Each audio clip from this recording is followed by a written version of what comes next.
औरंगजेब इस्लाम से मोहब्बत करने वाला एक सच्चा मुसलमान बादशाह था। औरंगजेब बादशाह के दौर में मौसीकी पर पाबंदी लगा दी गई। गवैयों और फनकारों के लिए ये दिन बहुत मुश्किल थे। चनाचा 1000 फनकारों ने दिल्ली की जामिया मस्जिद से एक जुलूस निकाला और अल्लाते मौसीकी को जनाजे की शक्ल में लेकर रोने पीटने लगे। औरंगजेब ने जब ये देखा तो अपने वजीर से पूछने लगा, ये किसका जनाजा लिए जा रहे हैं? वजीर ने कहा, आपने मौसीकी को हराम करार दिया है, ये लोग मौसीकी को दफनाने जा रहे हैं। औरंगजेब ने जवाब दिया, कब्र जरा गहरी खोदना। मोहम्मद शाह रंगीला बहुत ज्यादा अय्याश परस्त बादशाह था।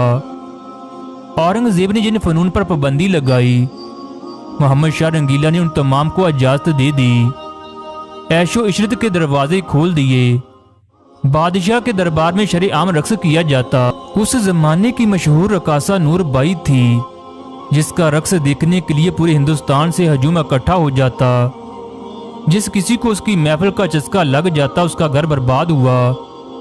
जिस दिमाग में उसकी दोस्ती का नशा समा जाता, उसकी जिंदगी से सुकून खत्म हो जाता।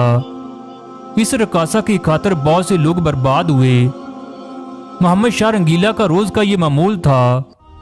सुबह के वक्त बटेरों और हाथियों से अपना दिल बहलाता। अगर कोई फरियादी आ जाता तो उसकी फरियाद भी सुन लेता। सपहर के वक्त बाजीगरों, शाम होते ही मौसीकी और रक्सो सरूर की महफिलें होती। बादशाह को जनाना लिबास पहनने का बहुत शौक था। दूसरी तरफ उद बंगाल और दक्कन जैसे जरखेज और मालदार सूबों के नवाब अपने अपने इलाकों के बादशाह बन बैठे।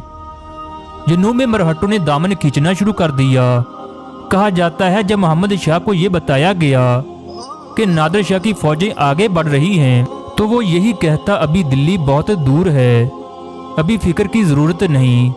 जब नादिर शाह दिल्ली से 100 मील दूर रह गया, मजबूरन बादशाह रंगीला को जिंदगी में पहली बार फौज की क़यादत खुद करना पड़ी। करनाल के मैदान पर सिर्फ 3 घंटे में फैसला हो गया। नादिर शाह मोहम्मद शाह को कैदी बनाकर दिल्ली में दाखिल हो गया। लूट मार का बाजार गर्म हो गया। नादिर शाह ने शाही खजाने को खाली करने का हुक्म दे दिया। मुगलिया सल्तनत के 13वें ताजदार नादिर शाह के सामने बैठे थे, लेकिन इस वक्त उनके सर पर ताज नहीं था। अब नादिर शाह के वापस लौटने का वक्त आ गया। उसने हिंदुस्तान का ना कोई घर छोड़ा, ना बाजार छोड़ा, सब कुछ लूट लिया। दिल्ली की एक तवाइफ नूर बाई ने उसे खुफिया तौर पर बताया, जो तुमने हासिल कर लिया इसकी कोई हैसियत नहीं उस चीज के आगे जो शाह रंगीला ने अपनी पगड़ी में छिपा रखी है। नादिर शाह बहुत शातिर था।